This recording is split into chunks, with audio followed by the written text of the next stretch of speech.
Buenas noches a todos. Eh, bueno, el día de hoy vamos a ver el tema de DFS y, bueno, intentar tocar la mayor cantidad de temas consecutivos que vienen. Am, Vamos a ir empezando. Bueno, en la parte de teoría, técnicamente el DFS se llama búsqueda en profundidad, ¿no?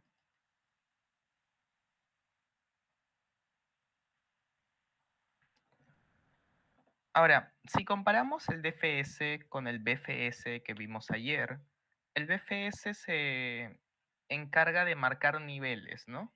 Y estos niveles son generados inmediatamente a partir del anterior, si es que no estamos en el primero, el cual está compuesto solamente por el nodo de origen. En este caso, el método de DFS, o bueno, el algoritmo de DFS, técnicamente no tiene un punto de origen único. ¿En qué sentido? Habíamos dicho en el caso del BFS que necesitábamos un nodo de origen. En el caso del DFS, a lo mejor esto confunde a algunos porque, bueno, el algoritmo de DFS técnicamente cuando uno compite o cuando uno practica simplemente lo asume como una subrutina del algoritmo completo. El algoritmo de DFS visita todos los nodos obligatoriamente. Así que no tiene un nodo de origen y técnicamente, si es que planteamos algo similar al caso del BFS, que tenía que tenía un arreglo de padres de cada nodo, que justamente el padre de un nodo era aquel nodo que ocasionaba que dicho nodo sea visitado. En el caso del DFS, ya no generaríamos un árbol necesariamente, sino un bosque, es decir, un conjunto de árboles.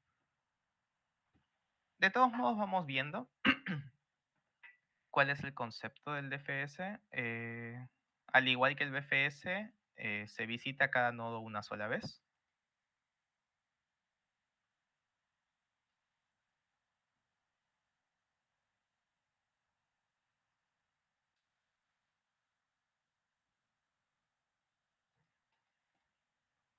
¿Qué más? Bueno, el DFS es un algoritmo que usa como subrutina recursión, o sea, va a usar recursión.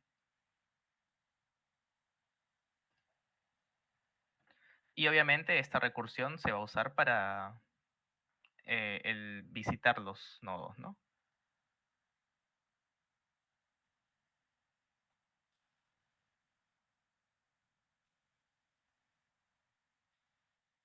Ahí está. ¿Qué más? Bueno, visitamos cada nodo una sola vez. Vamos a usar recursión. Recursión, ¿por qué? Porque técnicamente nosotros vamos a querer avanzar. Es decir, a diferencia del BFS, cuya ejecución en un grafo como este, supongamos, ¿no? Que dibujo un grafo así, cualquiera. Supongamos que tiene algo así, no sé. En el caso del BFS, una ejecución iría tal vez primero por este, luego este, luego este, luego este, luego este, y por último este, ¿no?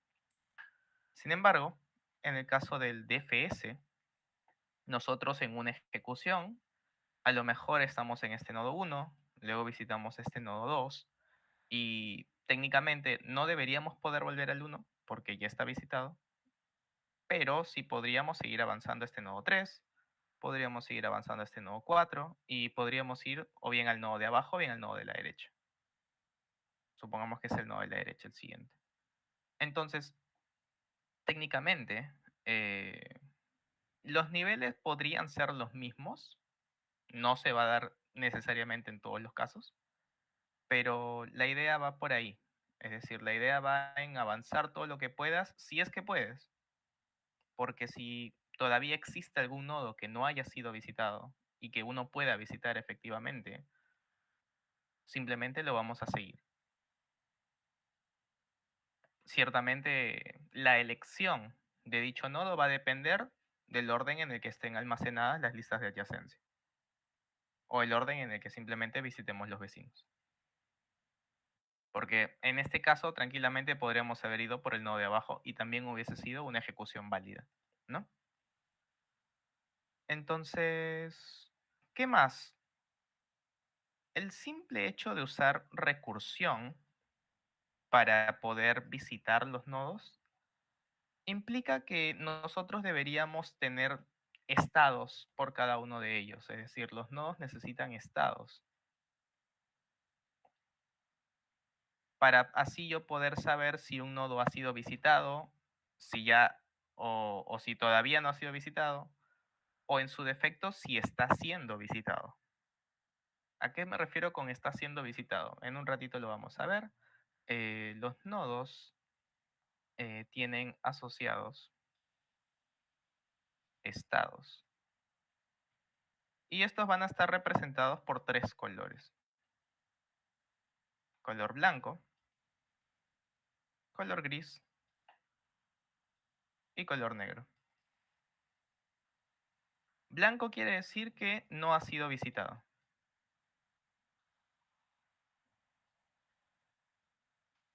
Negro quiere decir que ya ha sido visitado.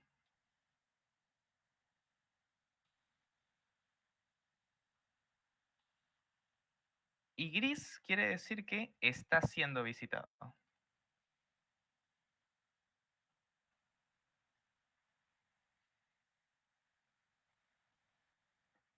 Ahora, vamos a enfocarnos en los nodos de color gris para más o menos entender a qué se refieren. Recordemos, o bueno, regresemos a la simulación de ejecución que hemos visto acá en este grafo que he dibujado. Cuando nosotros llamáramos, por así decirlo, a la recursión desde el nodo 1, técnicamente esta bueno, esta llamada desde el nodo 1 va a desencadenar una llamada nueva en el nodo 2, ¿no? Sin embargo, luego de haber ejecutado la llamada sobre el nodo 2, visitando todos los nodos que están acá, el nodo 1 todavía tiene otros nodos que podría visitar a continuación. Por ejemplo, puede ser este o puede ser este otro. Por lo tanto, si es que nosotros hemos terminado de visitar todo lo que pueda visitar desde el nodo 2, eso no quiere decir que el nodo 1 haya sido terminado. O sea, que ya haya sido visitado y que todo lo que haya tenido o haya podido avanzar se haya hecho. Así que ahí hay que tener un poco de cuidado, ¿no? Los estados van a ser tres, no van a ser solamente dos como en el caso del BFS, por ejemplo, ¿no? En donde o bien eres visitado o bien no estás visitado. Porque no está esa dependencia de que tú termines para poder continuar con los otros nodos, cosa que sí se da en este caso. Y particularmente el estado gris nos permite evitar bucles infinitos, porque si yo por alguna razón tuviera algo de esta forma, me voy al nodo 1, me voy al nodo 2 y me voy al nodo 1 de nuevo, eh, técnicamente yo tendría que marcar al nodo 1 como visitado, luego voy al nodo 2, lo marco como visitado y recién ahí podría evitar también un bucle infinito, ¿no?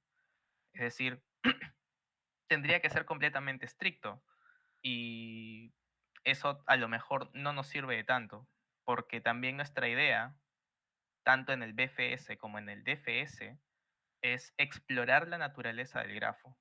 Por ejemplo, si yo ignorara esta arista, eso técnicamente significaría que existe un ciclo y que no lo estoy detectando. Y a lo mejor y me dicen, bueno, pues pero si intento visitar un nodo que ya está visitado, tengo un ciclo. Y la verdad es que eso no es cierto, porque yo tranquilamente puedo tener algo así.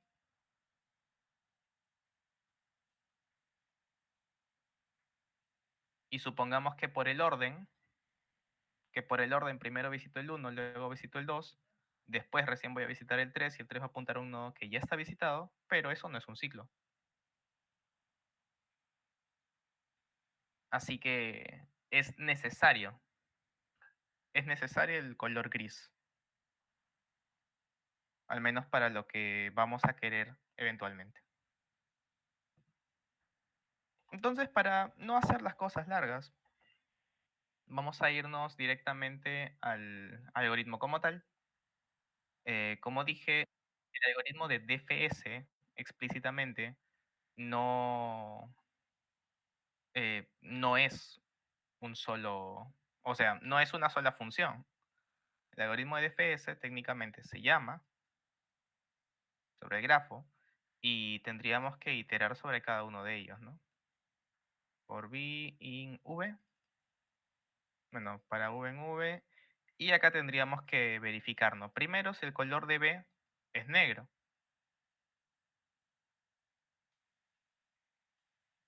Si el color es negro, quiere decir que ya ha sido procesado, por lo tanto no tendríamos que volver a procesarlo, tendríamos que mandar un continuo a lo mejor. Es más, la única posibilidad que hay en esta iteración es que el nodo bien sea negro o bien sea blanco. No hay posibilidad de que hayan nodos que estén siendo procesados, ya que acá no hay recursión. Así que la única opción que queda es que lleguemos a un nodo blanco. Entonces vamos a llamar a la función dfs_visit. Y esta función dfs_visit es lo que a lo mejor muchos eh, identifican como la función del dfs.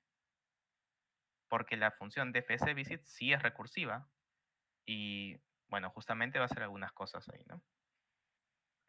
Am, bueno, acá está de más decir que el color se tiene que inicializar de blanco, o sea, color de x es igual a blanco para todo x en v. Y la función de fsVisit ya toma un poco más de forma, ¿no? Vamos a ver, de fsVisit en v, ¿qué es lo que va a hacer? Bueno, acá hay algunas cosas que vamos a ir aumentando poco a poco, pero por lo pronto vamos a marcar el nodo como gris apenas lleguemos. Color de b va a ser igual a gris. Luego de ello vamos a iterar sobre su matriz de adyacencia, es decir, para x en ADJ de V. Y acá tenemos algunas posibilidades, ¿no?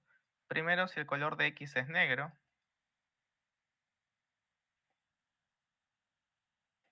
deberíamos mandar un continuo. Por otro lado, si el color de X, uy, si el color de X es igual a gris, tendríamos que hacer algo. Y si el color es blanco, simplemente llamamos a la función sobre dicho nodo, ¿no?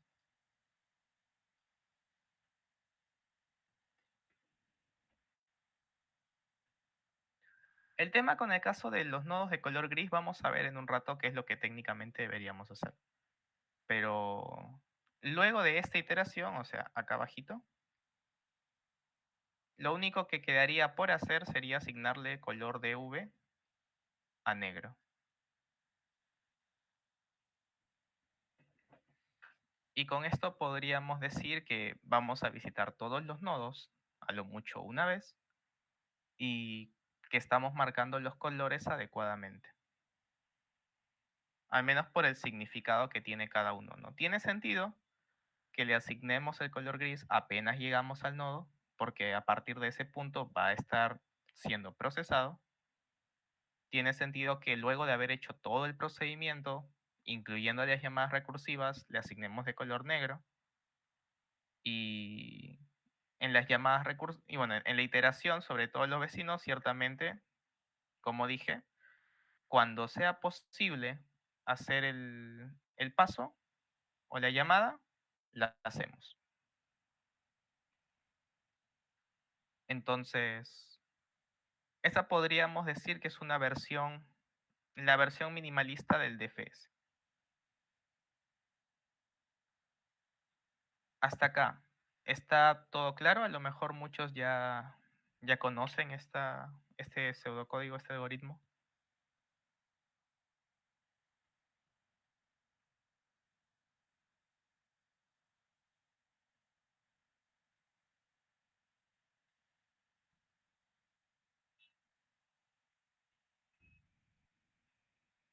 ¿Ok?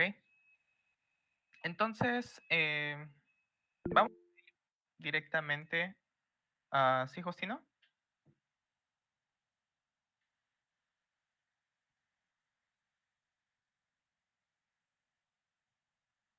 ¿Tienes alguna pregunta o ha sido mis clic?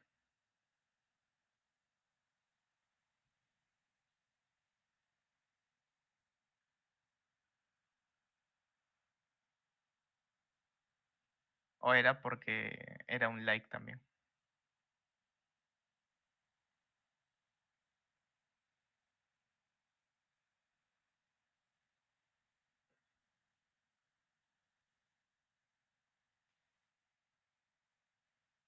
Bueno, si no hay preguntas, vamos a pasar a implementar rápidamente esta primera versión del DFS.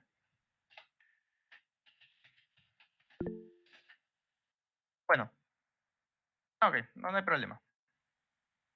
Como se imaginarán, el pseudocódigo que he puesto, ciertamente el arreglo color, la lista de adyacencia at, bueno, ADJ, son variables globales. Así que voy a implementar esto acorde, ¿ok?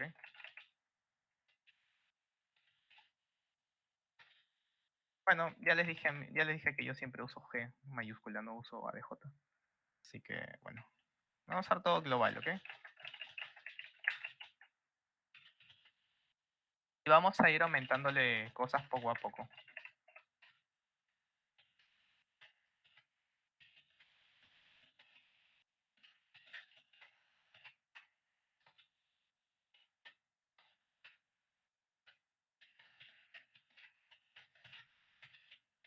Vamos a asumir que el grafo es dirigido, ¿ok?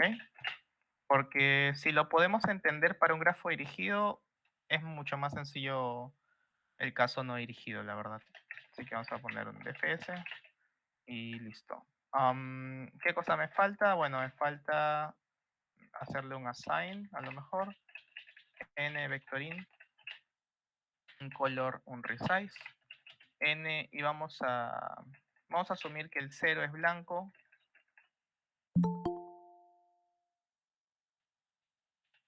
1 es gris y 2 es negro, ¿ok? Vamos a asumir eso.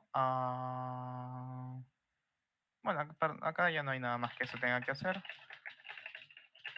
Tenemos esto, decimos si el color de i es igual a 2, continue, pero acá tenemos que recordar que la única condición es 0 o 2. Así que podemos ignorar esto y colocar de frente if color de i, ya que todo entero, cuando se castea booleano, es 0 si y solo si, el valor es 0. En caso contrario es 1. Después de esto de fsvisit, y bueno, acá el DFS visit es, como dije, lo que la mayoría lo mejor conoce como el algoritmo del DFS directamente. Color de U es igual a 2, no, es igual a 1 para cada nodo en G de U. Y al final color de U es igual a 2, ¿no?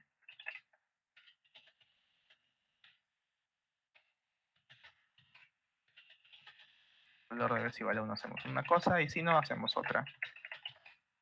Sí.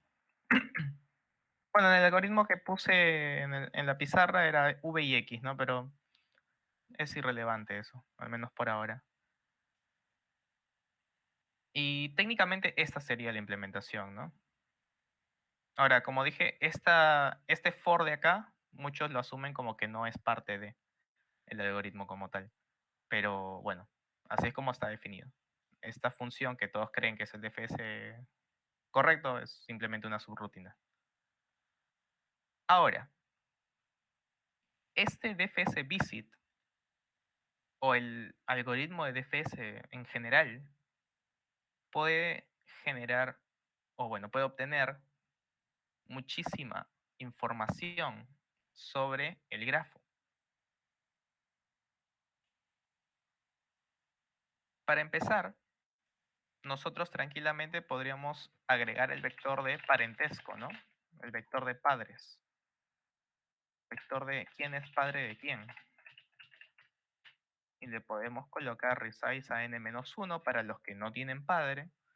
Y cuando descubramos un nodo, decimos, bueno, el padre de V es igual a U y listo. Nada más. Ahora vamos a tener una estructura de bosque inducida por el arreglo par, por el arreglo de parentesco.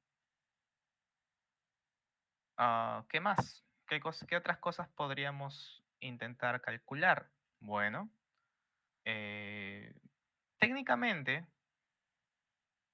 hay algo que se llama DFS timestamp.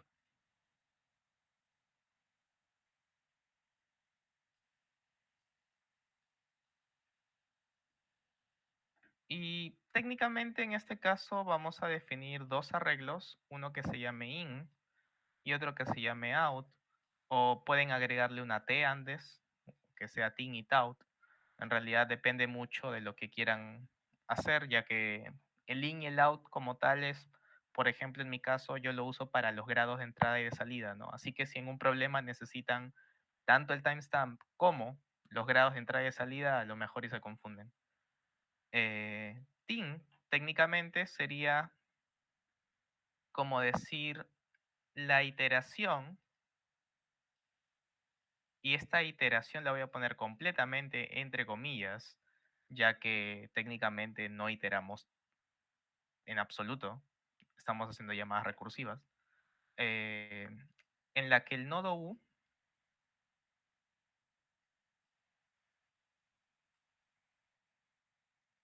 cambia a color gris. Eso quiere decir que es en este preciso momento, en la línea 11, porque está cambiando su color de 0 a 1, que implicaría cambiar su color de blanco a gris. Y el tout es algo completamente análogo, que también es la iteración, entre comillas, en la que el nodo U cambia. ¿A qué color? Bueno, de gris solamente se puede cambiar a negro, ¿no? Entonces, podríamos agregar eso y decimos que el primer nodo visitado,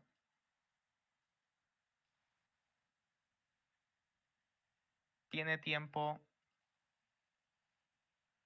0 o 1. Ustedes ya van a decidir. Eso va a depender de lo que ustedes quieran en su implementación. Pero podríamos decir que el primero tiene un tiempo dado y el resto va a ser simplemente uno más. Y así va a ir avanzando. Entonces, ¿cómo implementaríamos esto? Bueno, declaramos primero los vectores, tin y tout, y podríamos declarar una variable que sea el timer. Y a esta variable la vamos a inicializar con el valor que le va a corresponder al primer nodo. En este caso puedo poner timer igual a 1, puedo poner timer igual a 0, timer igual a n, igual a lo que quiera. Siempre y cuando uno maneje, ¿no?, el resto de información de manera acorde. Entonces mandemos un tin resize, un tau resize. ¿Y qué es lo que va a pasar? Bueno, acá justo arriba de la línea en la que cambia de color el nodo U, vamos a decir timer más más. Y justamente en la línea en la que cambia color negro, vamos a decir tout de U es igual a timer más más.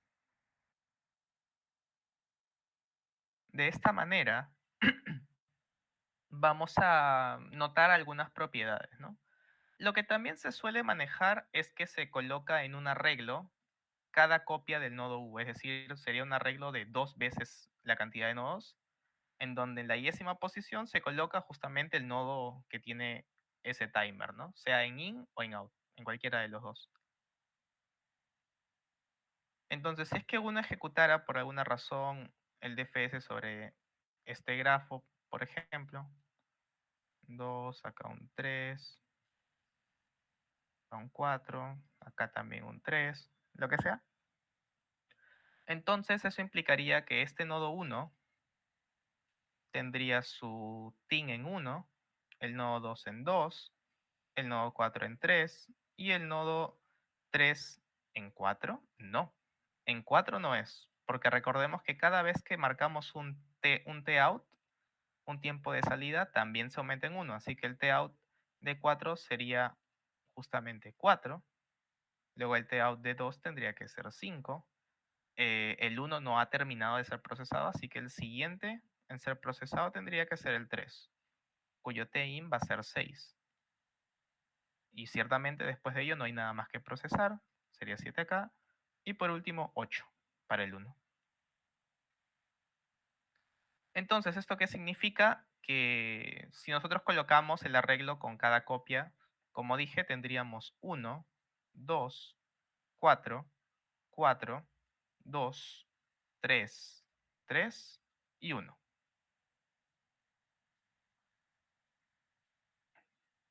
Esto técnicamente es el arreglo de los nodos, ¿no? Es el arreglo de los nodos, cada una de las ocurrencias está asociada al TIN o al TAUT del nodo correspondiente. Ahora, a lo mejor y me dicen, bueno, ¿y esto de qué me sirve? Y si les soy completamente sincero, no sirve de casi nada.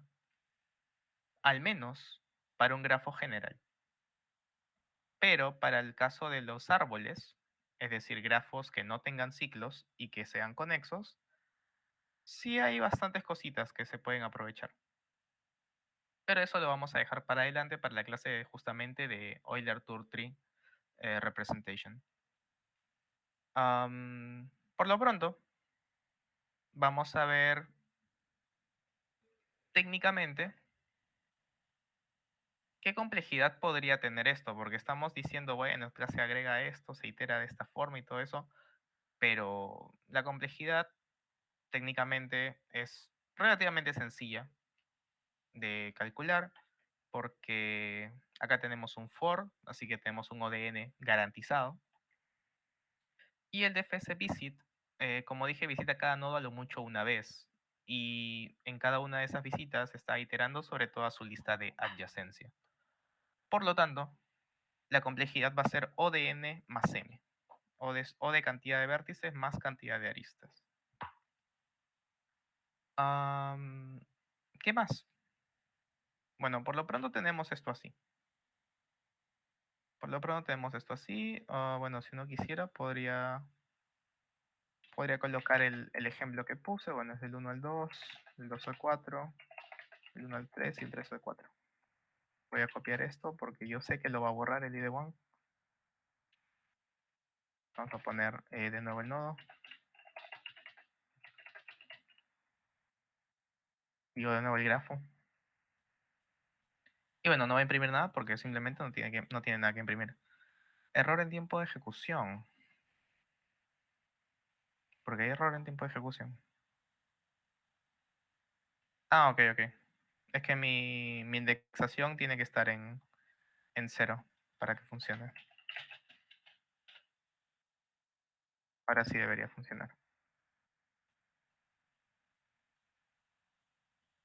Ok. eh, lo que también podríamos hacer es, para justamente tener el arreglo este que escribí acá, es imprimir cada nodo cuando llegas y cuando sales, ¿no? Que es justamente lo equivalente a imprimir el TIN y el TAUT. Y al final le ponemos un endline, no sé, como uno prefiera, ¿no?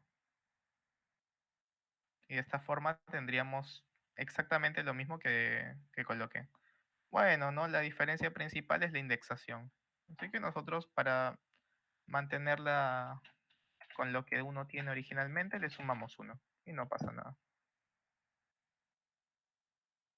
Entonces, ¿cuál era el arreglo? 1, 2, 4, 4, 2, 3, 3, 1, que justamente es el de acá.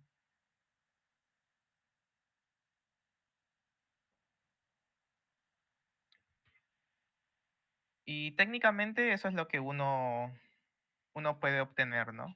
En el DFS.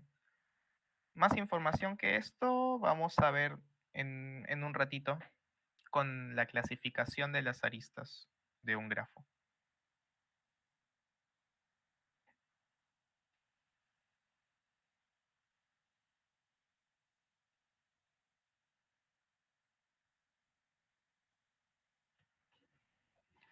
Entonces,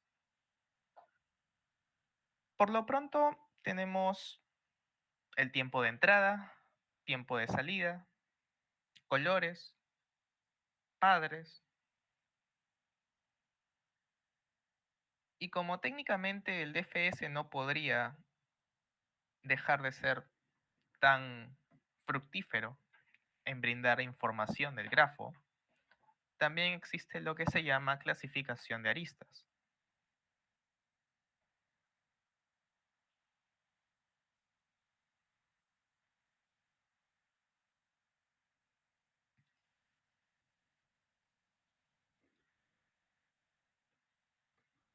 Y esta clasificación de aristas nos va a permitir poder identificar ciertas características del grafo sin necesidad de hacer tanto trabajo.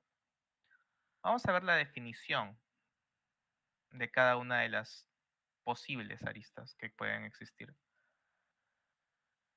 Existen las tree edges, existen las back edges,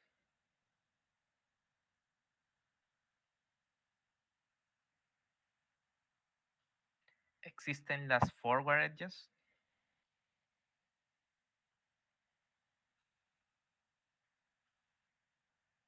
y por último las cross edges.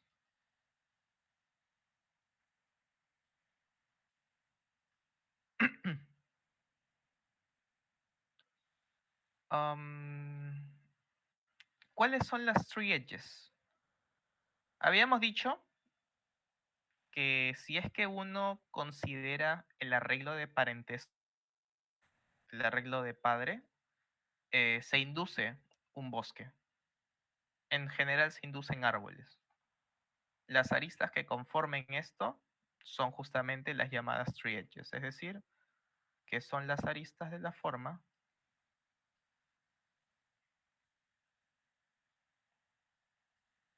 pi de x, x, ¿no?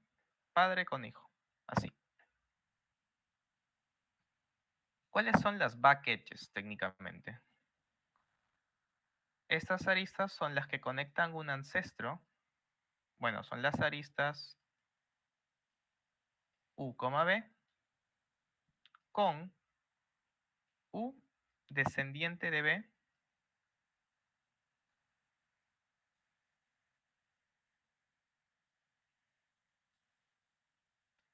en el DFS tree, que como dije es el árbol o el bosque inducido, ¿no? Por la relación de padres. ¿A qué me refiero con descendiente? Que existe un camino desde el nodo U hasta el nodo, desde el nodo V hasta el nodo U. O sea, algo como esto, ¿no? V, bajas, bajas, bajas, bajas y llegas al nodo U.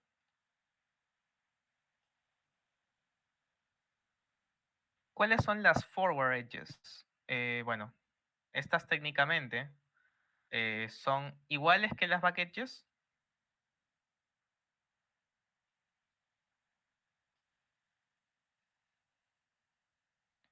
Y en este caso, no, en realidad no. Son iguales que las tree edges, porque las back edges van hacia arriba y las forward edges van hacia abajo.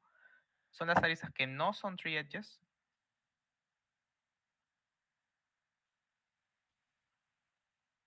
pero, eh, pero U es descendiente de B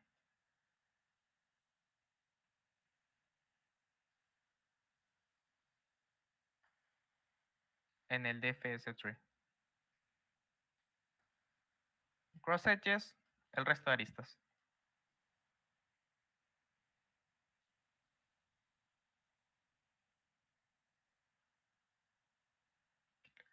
Ahora, esto podría ser medio confuso, ya que son tres definiciones y bueno, una definición por defecto, que simplemente implica que no se cumple con ninguna de las otras. Pero yo creo que lo más adecuado en este caso es visualizarlo. Vamos a dibujar un grafo y vamos a intentar clasificar sus aristas. Vamos a decir acá, tenemos esto, supongamos algo así, esto acá también, esto acá, esto acá, vamos a colocar un nodo por acá, y ¿qué más? Bueno, podríamos poner un nodo acá, un nodo por acá, otro nodo por acá, y, y una arista acá. Algo así sería adecuado. Bueno, a lo mejor el grafo es muy grande, pero vale la pena. Vamos a ver. Ok. Vamos a colocar los colores de cada arista. Vamos a decir que las tree edges son de color rojo. Vamos a decir que las back edges son de color verde. Vamos a decir que las forward son de color azul. Y las cross de color morado.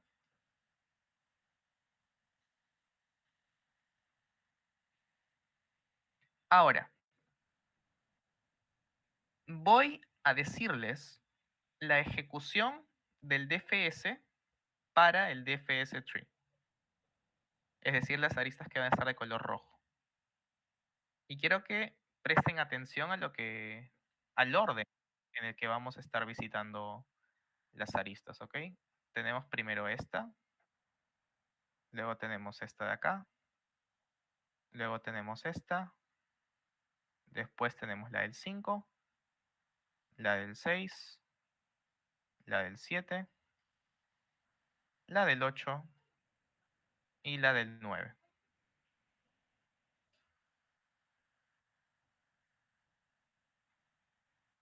Entonces, si ya tenemos las DFS tree, que estas son muy fáciles de identificar, ya que en la ejecución del DFS mismo simplemente sabemos cuáles son, vamos a, bueno, hallar el resto, ¿no?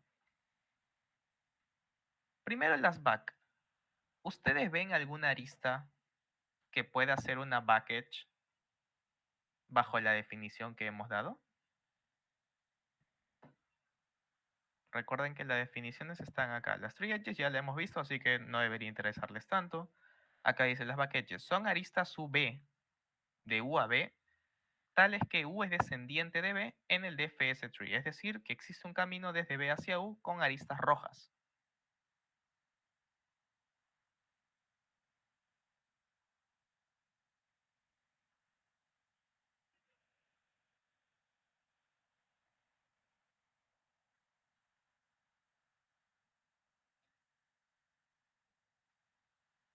Les voy a dar unos minutos para que piensen si es que hay alguna o no. Y bueno, si es que hay alguna, les agradecería que me dijeran cuál.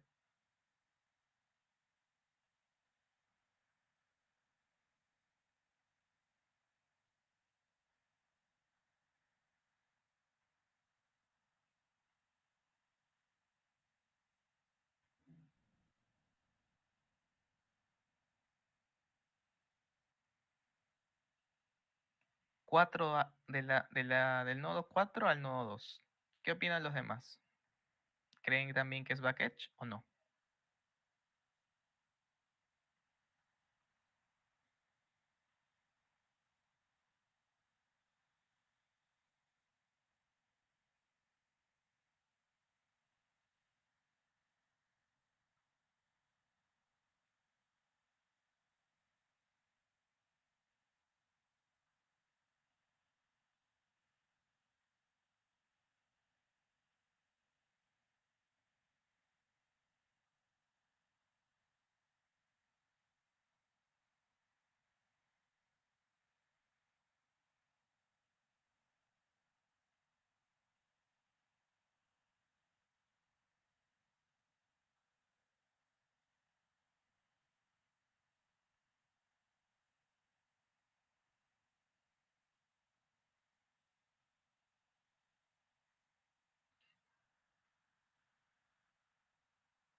Bueno,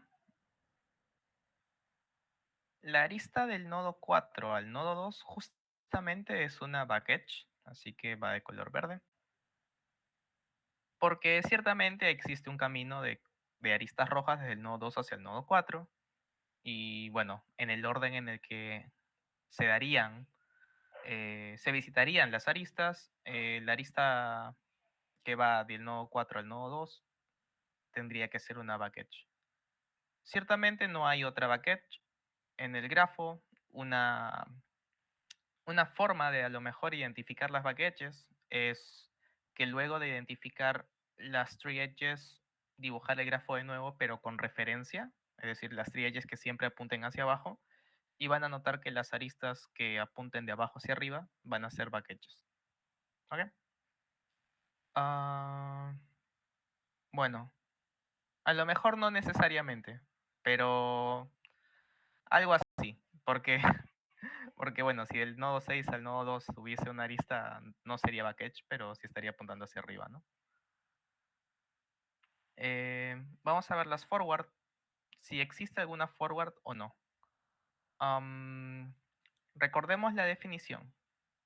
Forward edges son las aristas que no son tree edges, o sea, no son rojas, pero U es descendiente de V en el DFS tree. No, en realidad no, sería al revés, ¿no? Pero V es descendiente de U. O sea, las que podrían ser tree edges, pero no llegaron a tiempo. O sea, se demoraron mucho, ¿no? Para cuando les tocó su turno, el nodo al que se supone que iban a ir ya fue visitado.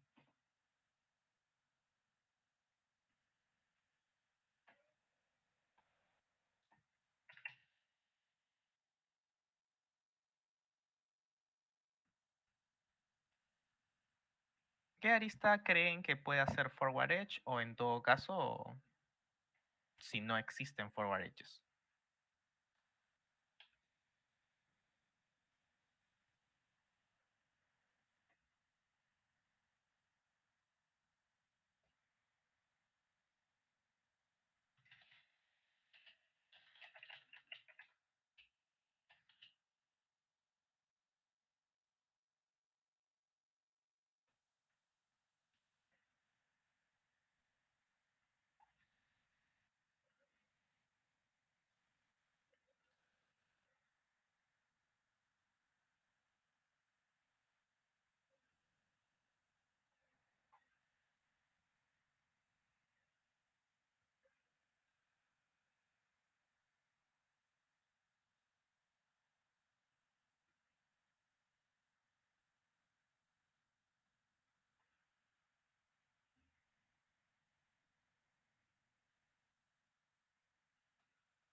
Cinco cuatro y cinco nueve.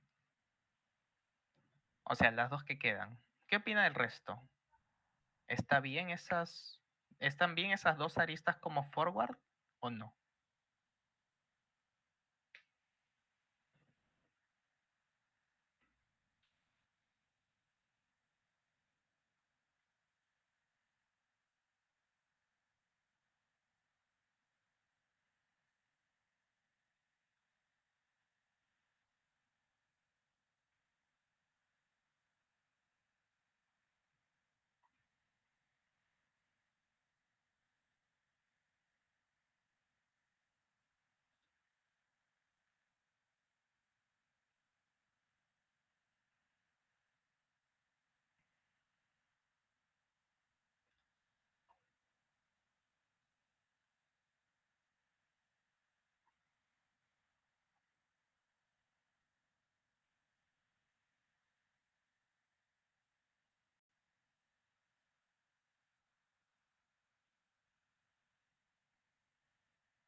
Bueno, si es que uno lo analiza tomando en consideración las aristas rojas, vamos a notar que la arista del nodo 5 al nodo 9 efectivamente es una forward edge porque existe un camino de aristas rojas del 5 al 9. Sin embargo, la arista del 5 al 4 tendría que ser una cross edge, ya que no es ni back edge, ni true edge, ni forward edge, debido a que no hay un camino de aristas rojas del nodo 5 al nodo 4. Así que en este grafo dirigido tenemos justamente los cuatro tipos de aristas. Entonces, ¿alguna observación respecto a estas características? Bueno, que la existencia de una back edge implica que el grafo tiene un ciclo.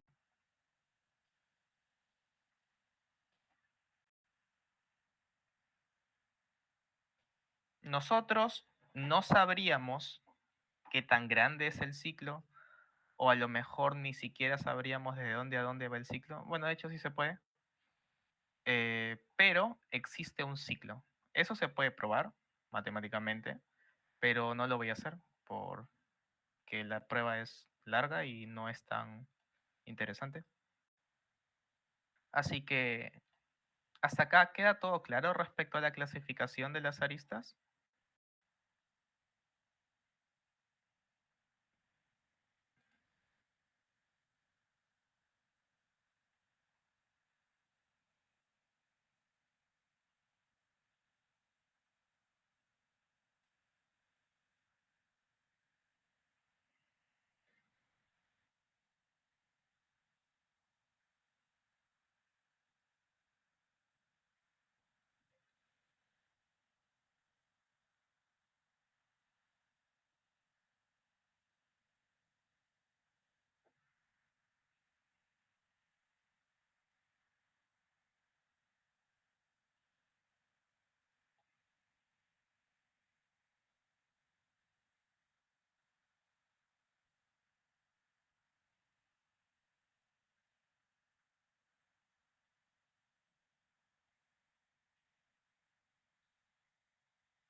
Bueno, voy a mencionarles unas cuantas propiedades de, bueno, unos teoremas y propiedades del DFS.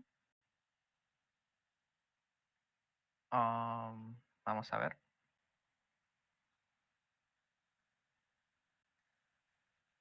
El primero es la estructura de paréntesis,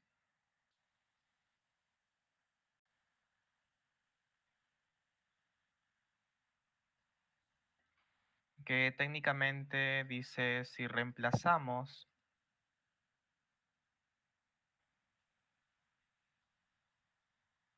cada tin de U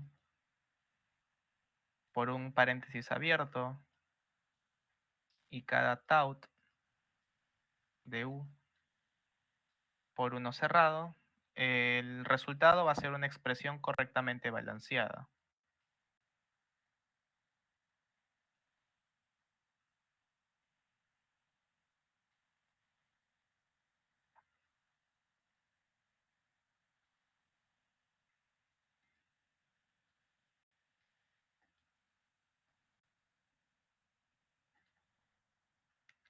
Segunda, bueno, este segundo no es una propiedad, este es un teorema. Eh,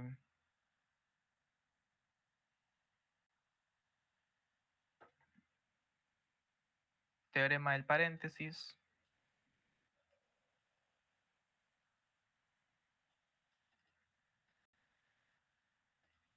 Esto técnicamente nos dice que para todo par de nodos,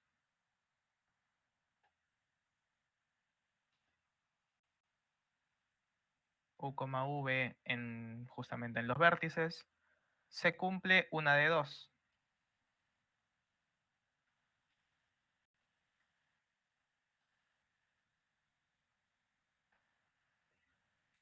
O bien la intersección de los intervalos de los nodos, bueno, de los tiempos de entrada y de salida de los nodos es vacía,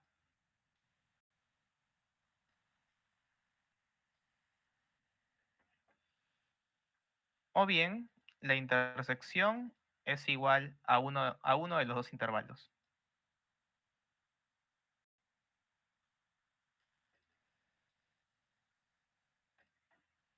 O sea, puede ser igual al del nodo U o al del nodo B.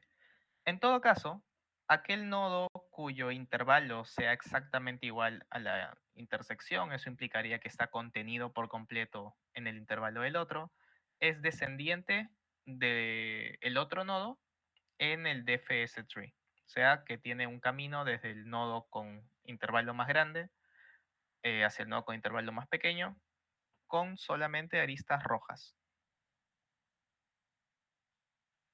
Y por último, el teorema del camino blanco,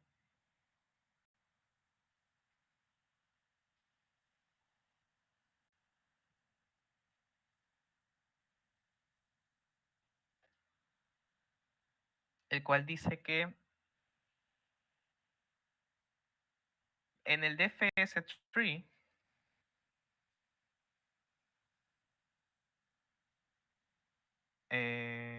V es descendiente de U.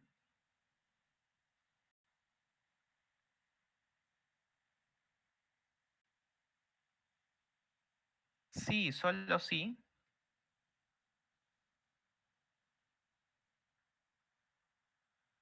V es de color blanco. No, V no es de color blanco solamente. Existe un camino de U a V con solo nodos blancos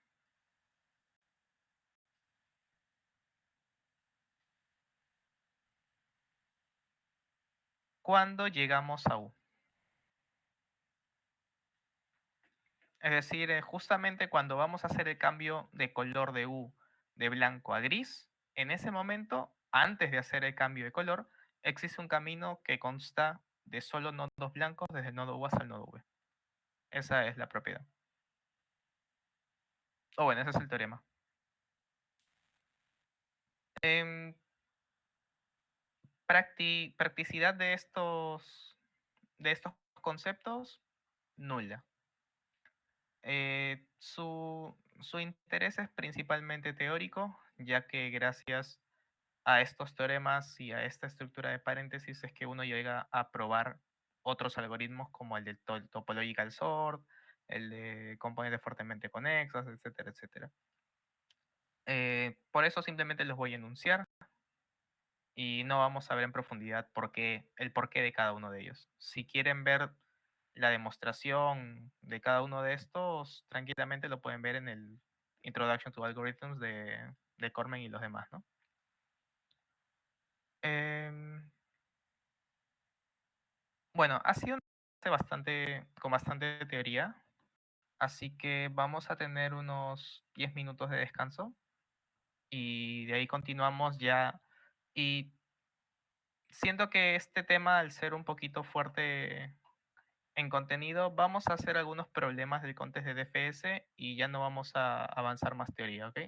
Dejamos el resto de temas para las siguientes clases y bueno, esperemos completar todo lo que se pueda. Entonces, volvemos. 9:15. Ahí está.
Muy bien, vamos a continuar. Algo que no he hecho todavía es pasarles el código del DFS. Bueno, le he quitado el grafo porque quería hacer una modificación, pero seguro me permitía modificar el código, así que tuve que crear uno nuevo. Voy a enviarles ahí el grupo de WhatsApp. Y vamos a ver algunos de los problemas del contest de DFS. Acá está el 7.2. Vamos a ver el problema A, vamos a ir viendo así problemas de manera consecutiva. Y bueno, vamos a ver qué tal.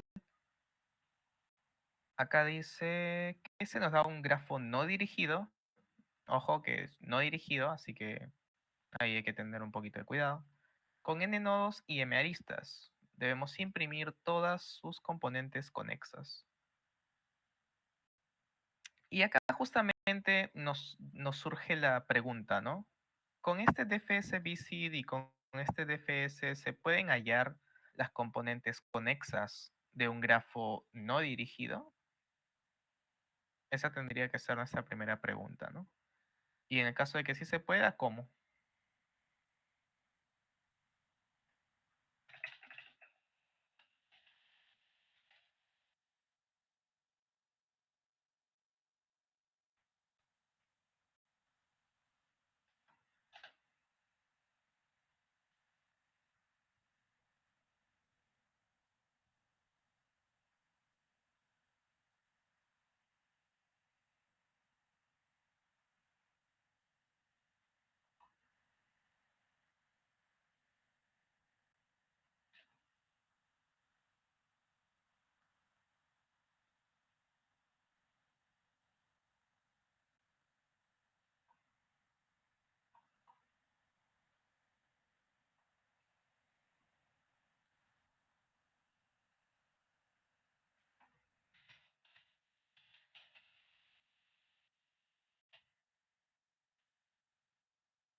¿Qué me dicen? ¿Pueden modificar el código que les he pasado para obtener las componentes conexas o no es posible?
Ah, la pregunta es, ¿podríamos modificar el algoritmo que tenemos hasta ahora para poder obtener las componentes conexas de un grafo no dirigido? Ahora, una componente conexa, para los que no sepan, es un conjunto de nodos tales que no, bueno, existe un camino entre cada par de nodos de dicho conjunto y al mismo tiempo no se puede agregar un nodo a dicho conjunto de manera que se mantenga esa propiedad, ¿no? O sea, no existe un nodo que se le pueda agregar de manera que sigan existiendo un camino entre cada par de nodos.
¿Sabes qué pasa por el DFS visit? Es una componente conexa. Justamente, ¿no? Porque técnicamente el DFS visit lo que va a hacer es llegar a todos los nodos alcanzables, es decir, para todos los nodos desde los cuales haya un camino. Es toca todos los nodos B, tales que hay un camino de U a B.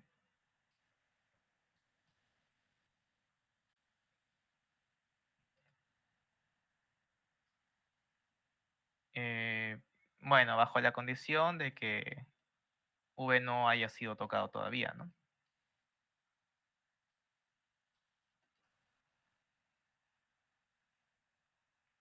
Sin embargo, hay que considerar que para un grafo no dirigido, si tocas algún nodo, técnicamente vas a terminar, o sea, si se mantiene esta propiedad, terminas tocando todo lo que puedas alcanzar, porque las aristas pueden ir en cualquier dirección. Así que si yo tengo una componente conexa, cualquiera, inclusive puedes tener algún ciclo, esta componente conexa, no importa.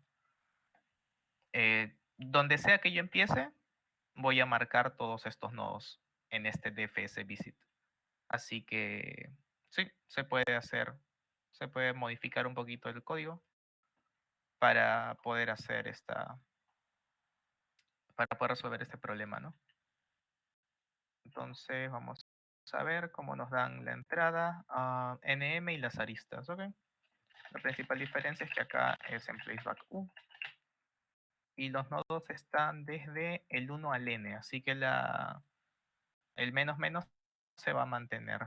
Vamos a tener este DFS y vamos a almacenar en un vector de vectors las componentes conexas, y la verdad es que ahora que lo pienso no es necesario, simplemente vamos a tener un vector int de manera global que se llame component, a la cual vamos a limpiar cada vez y vamos a agregarle a ella las componentes, digo, los nodos de la componente conexa, ¿ok? En este caso, cuando hay un ciclo negativo, cuando hay un ciclo, no hay necesidad de hacer nada. Podemos simplemente decir if color de B es igual a 0. Hacemos la llamada de fsVisit.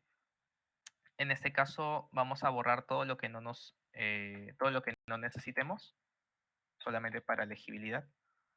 Este timer chao, este tau timer chao, el color se mantiene porque sí lo usamos, el par chao porque no lo usamos. Cuando llegamos a un nodo por primera vez, tendríamos que agregarlo a la componente, ciertamente eso es correcto. ¿Qué más? Tenemos acá component here. Y me pide simplemente, ok, me pide la cantidad de componentes fuertemente conexas primero. Pero eso solamente querría decir que, bueno, sí vamos a tener un vector int.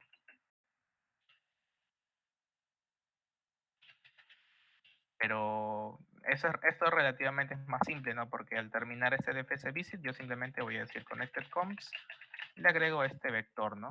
Que es el component. Pero, según lo que me dicen acá, dice que, bueno, tienes que imprimir primero acá la cantidad de componentes conexas, y las tienes que imprimir como Q, que es la cantidad de nodos, y luego los nodos. Pero dice que los nodos tienen que estar impresos en orden ascendente y que los vectores de dichas componentes conexas deben estar impresos en orden lexicográfico. Sin embargo, hay que tomar en cuenta de que un nodo solo va a pertenecer a una única componente conexa. Así que el orden lexicográfico técnicamente es el nodo más pequeño, o sea, el nodo de menor índice. Y eso es justamente lo que hacemos en el código al ir desde 0 hasta n. Si vamos de 0 hasta n, primero tocamos el 0. Y ese va a ser la componente conexa con menor nodo de índice mínimo. Entonces vamos a limpiar todos esos y vamos a llegar hasta el siguiente menor nodo que todavía no haya sido tocado, su componente conexa y listo. Así que el orden de esta iteración nos permite insertar las componentes conexas ordenadas, porque eso sí, tenemos que imprimirlos en orden creciente, pero no hay necesidad de ordenar los vectores entre sí, porque ya estarían ordenados según el criterio que nos exigen. Entonces podríamos imprimir connected comps, size, y luego para cada uno de los vectores, acá imprimimos el tamaño,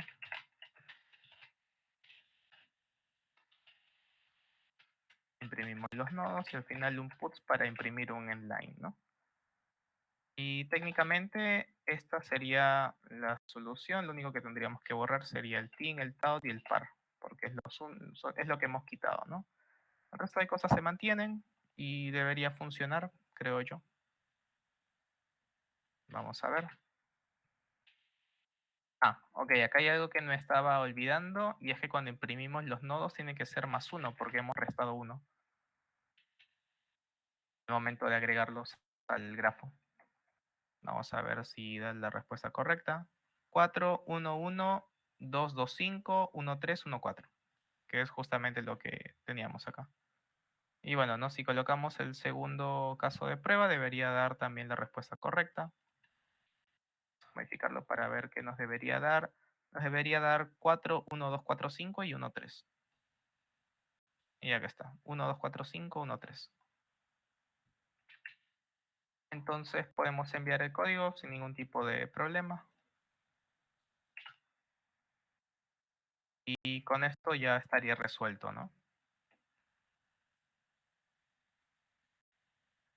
Y como la complejidad es cantidad de aristas más cantidad de nodos, es bastante rápido. Ahí está. 124 milisegundos. Bueno, por el hecho de que estamos haciendo este resize, ¿no?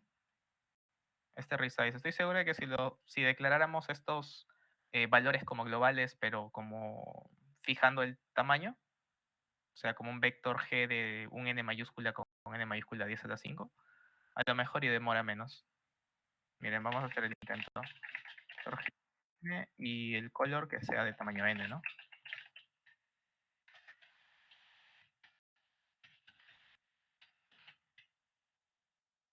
Vamos a borrar esto.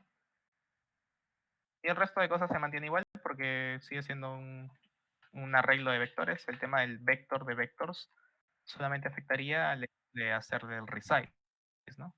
Así que vamos a enviarlo. Y a lo mejor y demora un poquito menos. Bueno, sí, demoró muy poco. O sea, 15 milisegundos menos. Pero recordemos que cada milisegundo cuenta. Entonces voy a enviarles el problema A. Se llama Connected Components.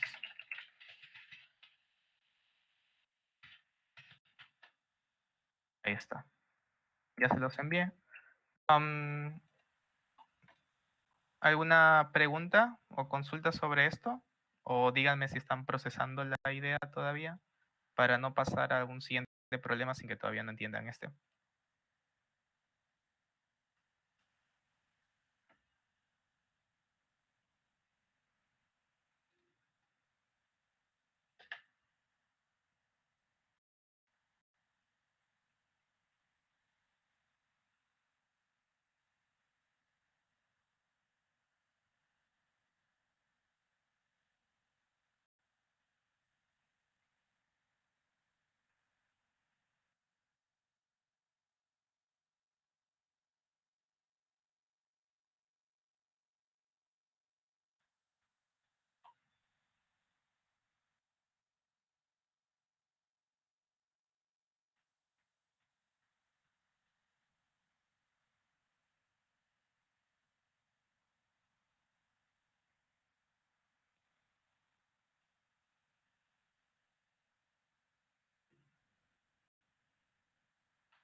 Ok.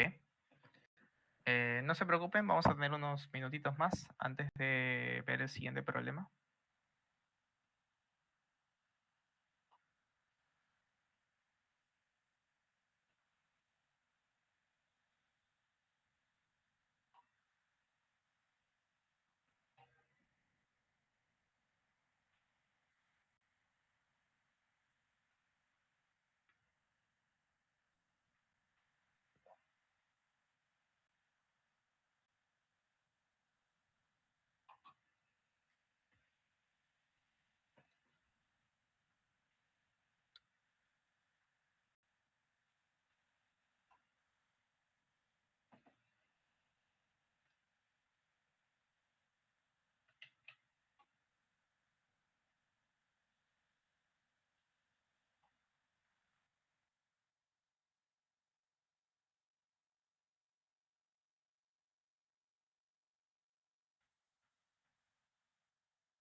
Muy bien. ¿Les parece si pasamos a hacer un último problema antes de irnos?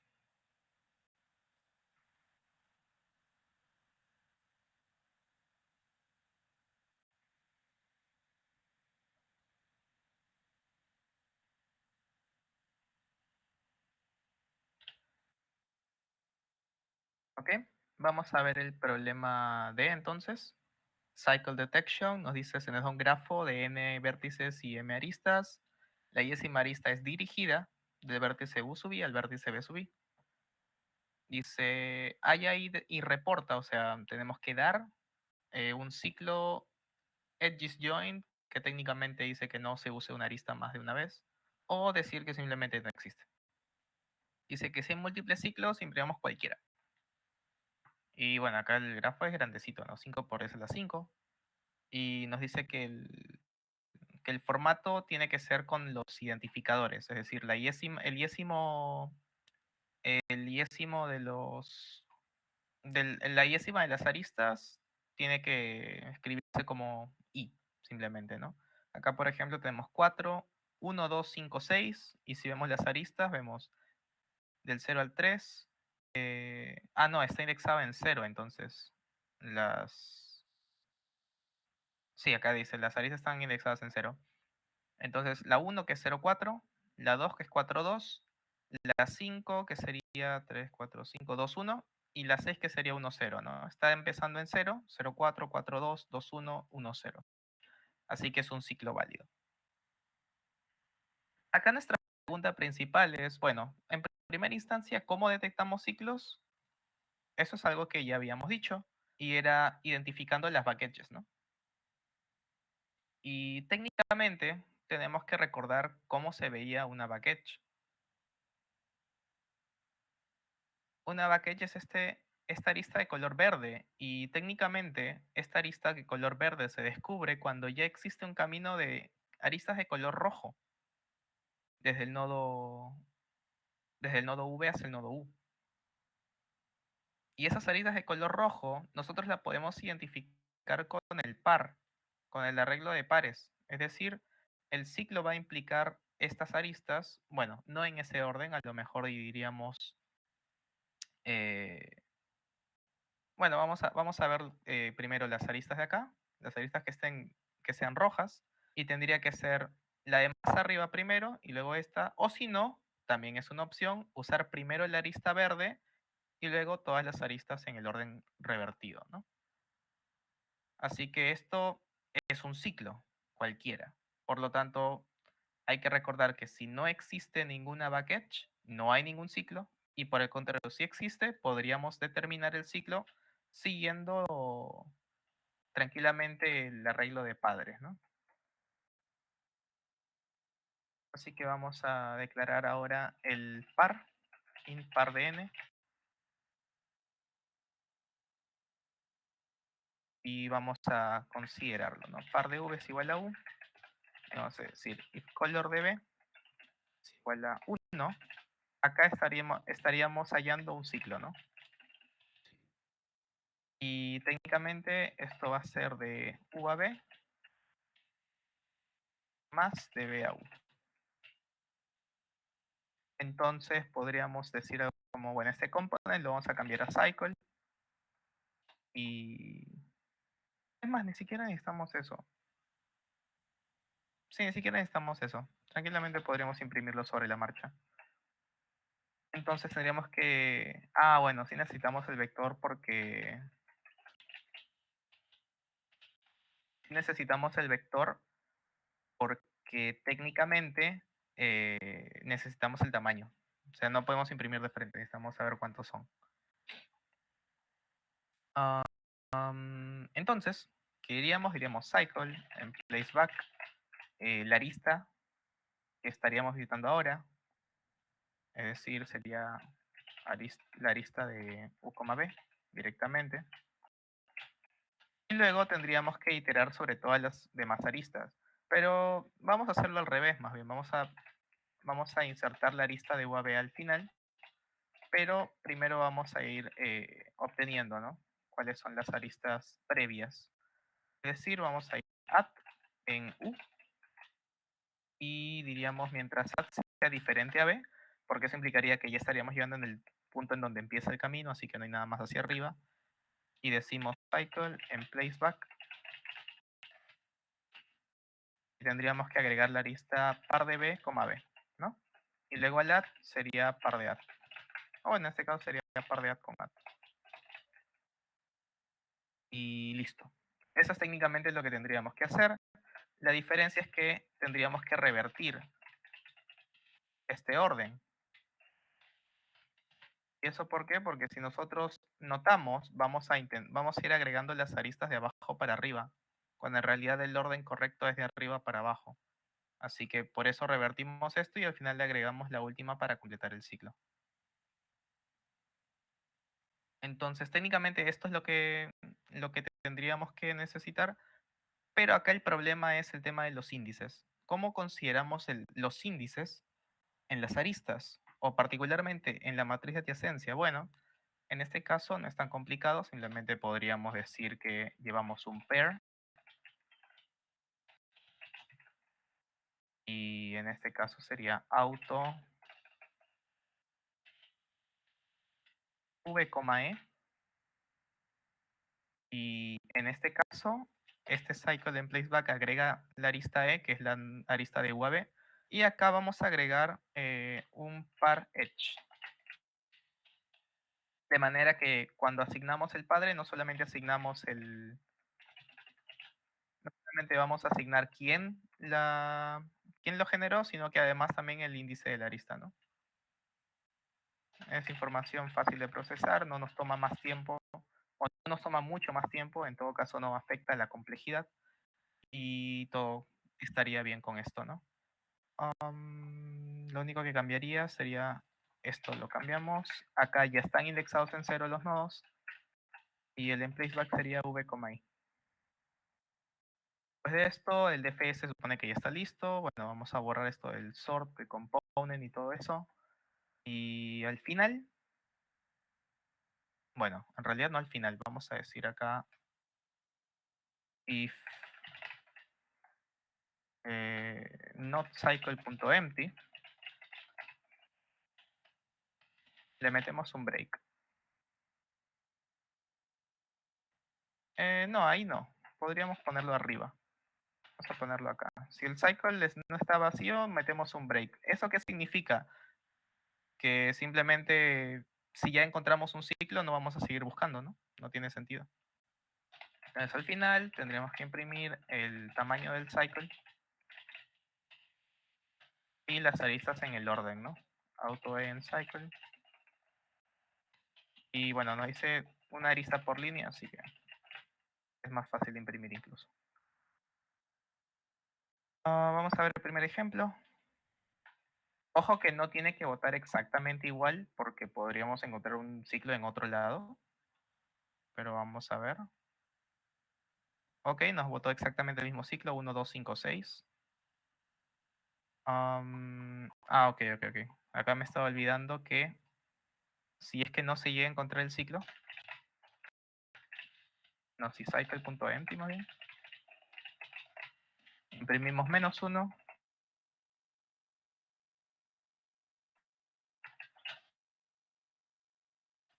y ahí nomás queda imprimir -1, ¿no? Porque no hay ningún ciclo.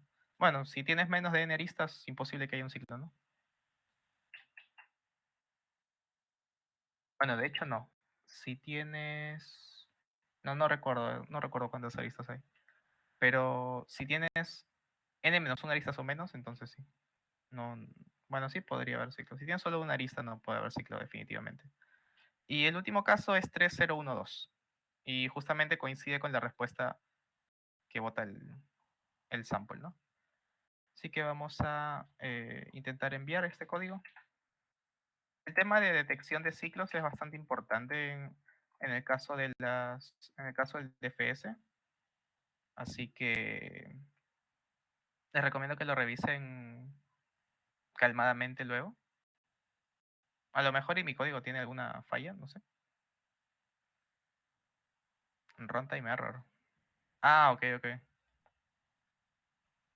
Runtime error porque los tamaños de 5, por eso la 5. Me había olvidado que el tamaño era 5, por eso la 5. Recuerden revisar bien los constraints antes de enviar una solución. Ok, ahí está. 264 milisegundos. Bastante rápido, diría yo. Al menos para lo que uno piensa que podría tomar un 5 por eso la 5 en características, ¿no?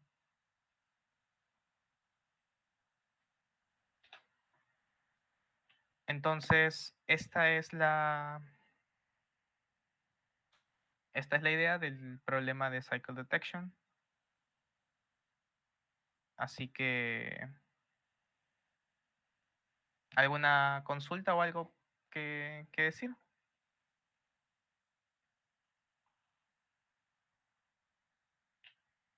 Si no, procedería a pasar lista. Vamos a ver.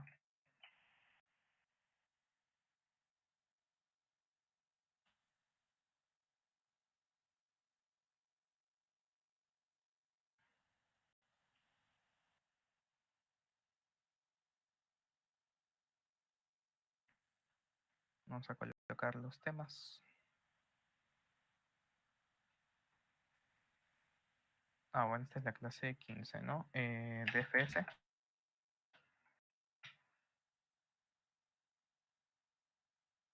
Hoy es 2 de agosto.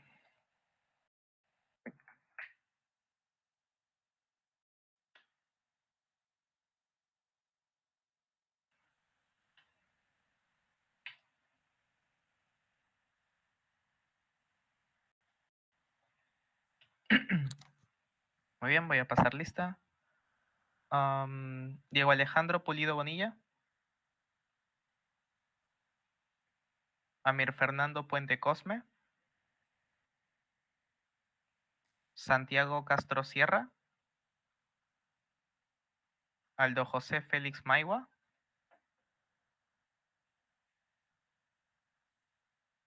Ok, está Aldo. Gabriel Campelo Formiga. Vladimir César Palacios Pérez. Cristian Eduardo Santamaría López. Alex Fabián Traves Vaca. Tony Enrique Astuguamán Dávila. Carlos Walter Corrales Yucra. Hans Ibarra Quispe. Víctor Alejandro García Vargas.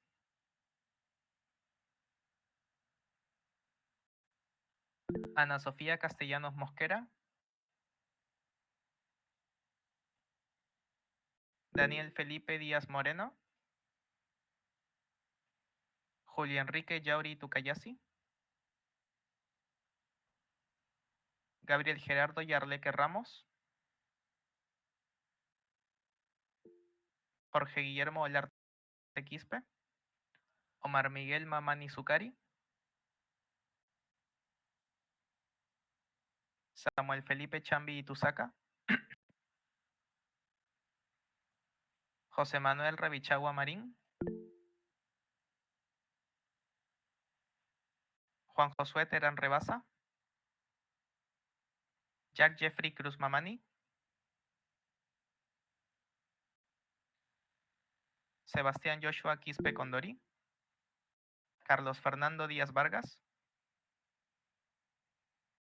José Guillermo Albarrán Aguilar.